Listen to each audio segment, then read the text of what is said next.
A paz do Senhor Jesus Cristo, bom dia. Deus abençoe a sua vida.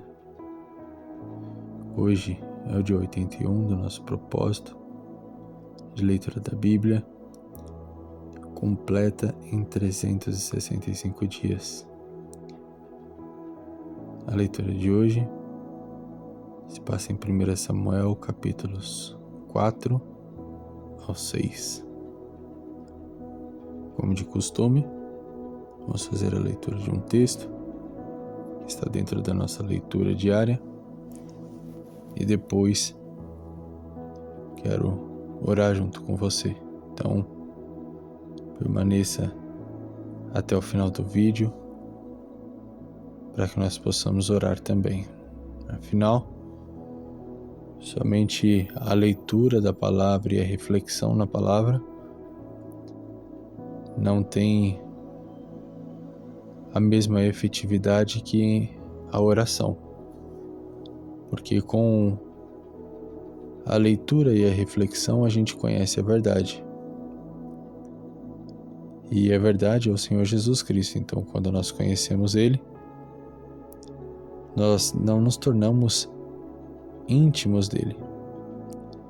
Para se tornar íntimo é necessário desenvolver um relacionamento, e um relacionamento ele se desenvolve enquanto você fala e escuta. Então, na oração você fala, e se você tiver sensibilidade, você também escuta o Espírito Santo te direcionando. E na leitura da palavra você passa a conhecer mais de Jesus, saber quem Ele é. E aí sim você desenvolve um verdadeiro relacionamento de intimidade com o Senhor Jesus Cristo.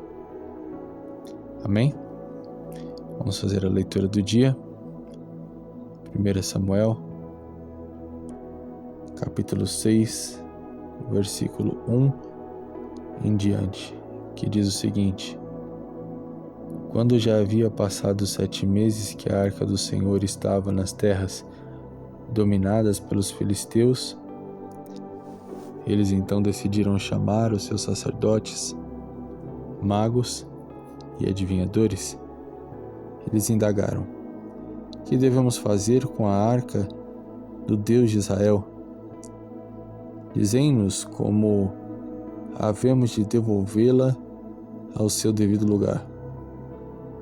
Então aqueles sábios lhes orientaram: se desejais devolver adequadamente a arca do Deus de Israel, não a envieis vazia, porém mandai com ela uma oferta generosa pela recuperação de culpa ou expiação, dependendo de como está escrito na sua Bíblia. Assim sereis curados e sabereis, porque a mão do Deus de Israel persiste em castigá-los. Durante essa leitura de hoje, nós vemos que o povo de Israel estava lutando contra os filisteus e depois de perder a batalha, morrendo 4.000 homens, eles pedem para que os sacerdotes trouxessem a arca para o meio do arraial, para que dessa forma simbolizasse a presença de Deus no meio do povo, e então Deus entregasse a vitória no meio dessa batalha densa, essa batalha pesada contra os filisteus. Porém, os sacerdotes que levaram a arca eram os mesmos sacerdotes que nós falamos ontem, Ofni e Finéias, filhos do sacerdote Eli, homens que não respeitavam a Deus, homens que não carregavam a presença de Deus, somente carregavam a arca. E o fato de carregar a arca sem ter a presença de Deus trazia um ótimo visual, mas não tinha o verdadeiro efeito de ter a presença de Deus no meio daquele povo.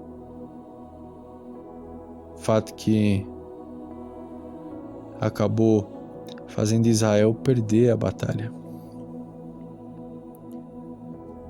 E Israel sendo humilhado em batalha, os filisteus conseguem levar embora o que eles tinham de mais precioso no meio daquela guerra, que era a arca.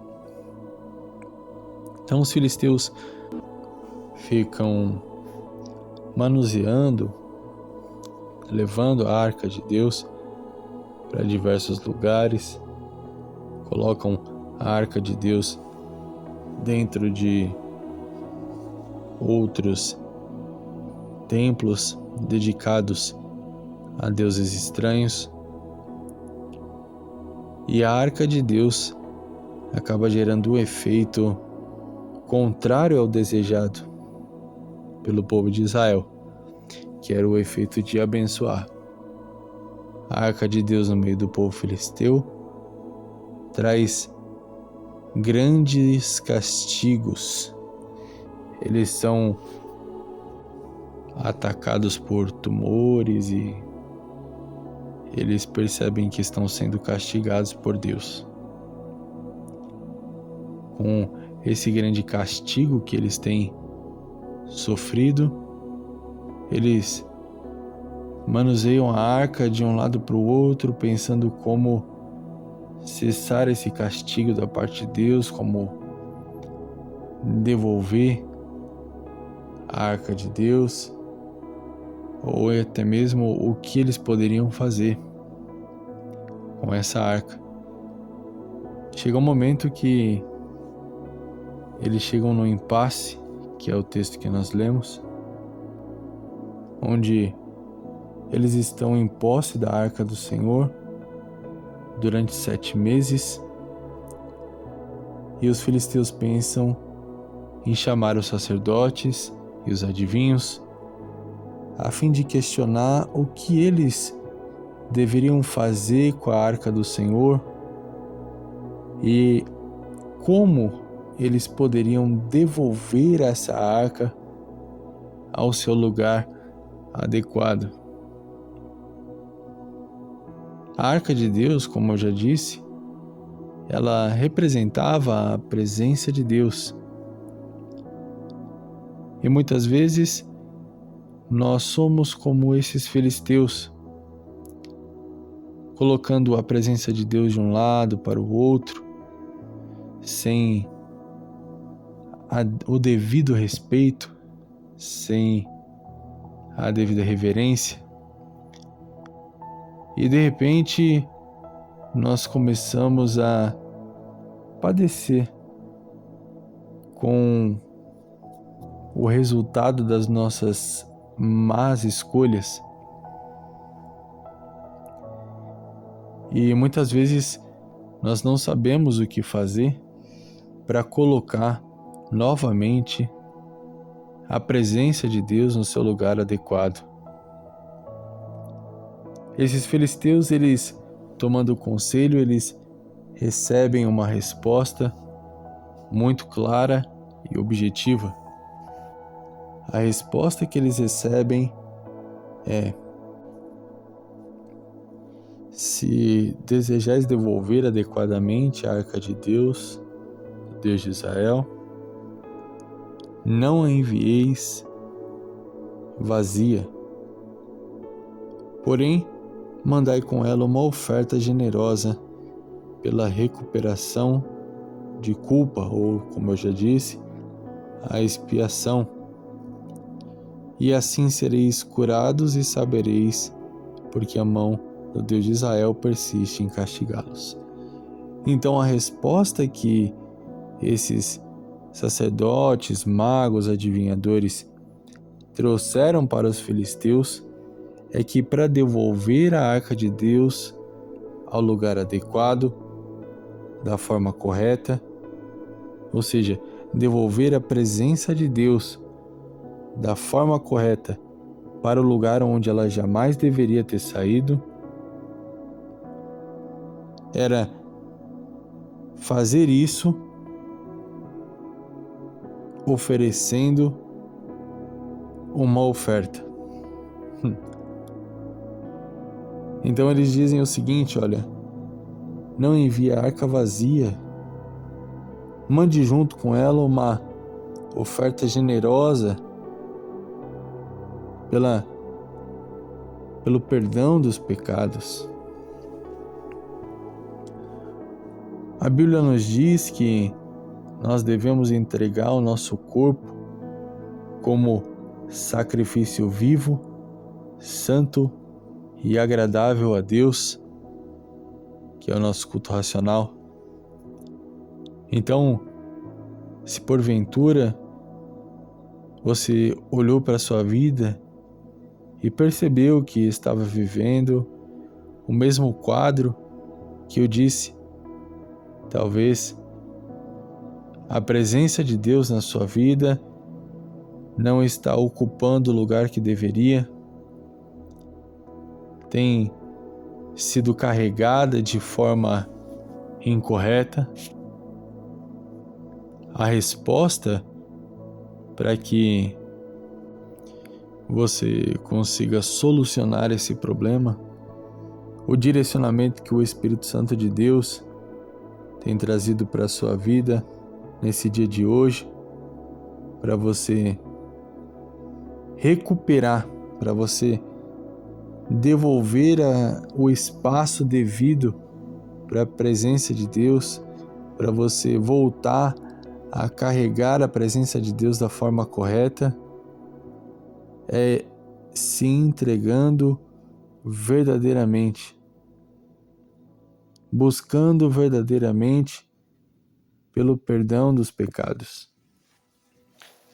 A verdade é que a única forma de carregar a presença de Deus da forma correta mesmo, da maneira a qual o Senhor quer que seja, para que a presença de Deus ocupe o lugar que realmente deve ocupar na sua vida, é mudando de atitude,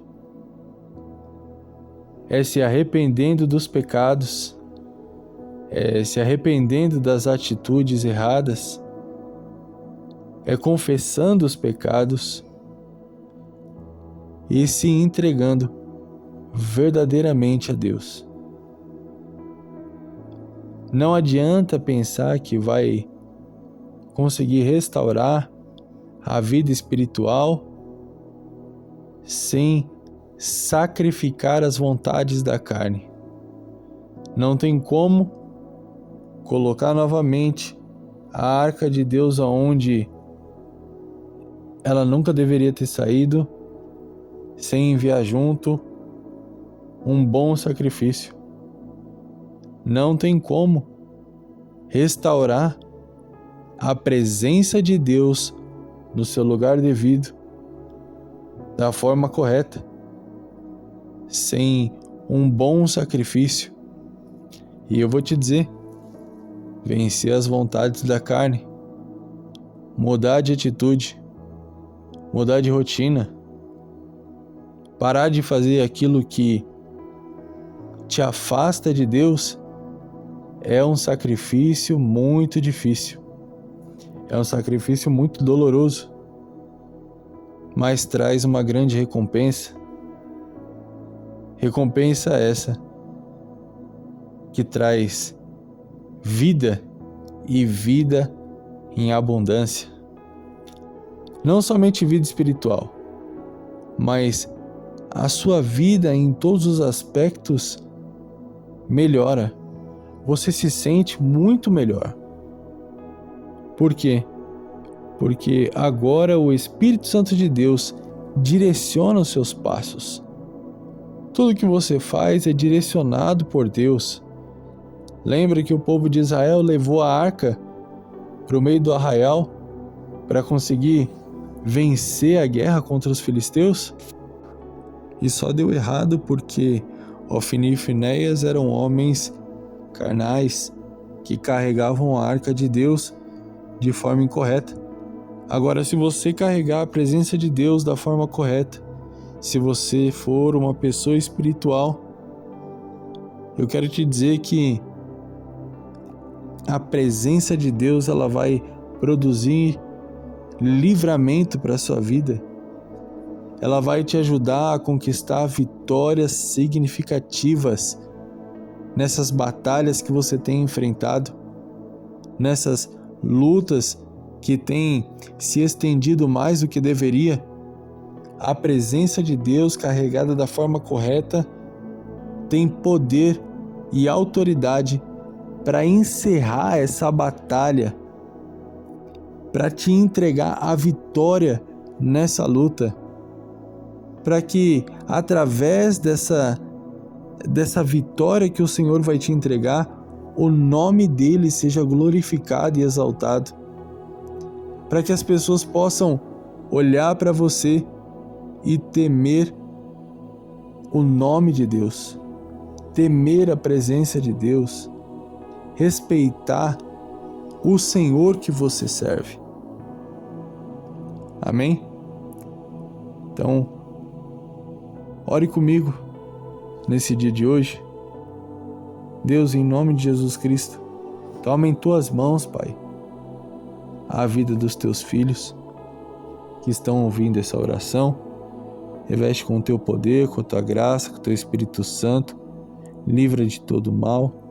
Pai, eu te peço para que o Senhor venha auxiliar cada uma dessas pessoas, Pai, que estão ouvindo essa oração, para que elas possam entender quais são os costumes, os hábitos que desagradam ao Senhor, para que elas possam retomar a tua presença na vida delas, para que a tua presença ocupe novamente o espaço que é devido, para que a tua presença esteja novamente onde jamais deveria ter saído, para que dessa forma eles possam carregar a tua presença da forma correta e o teu nome ser glorificado e exaltado através da vida de cada uma dessas pessoas, Pai.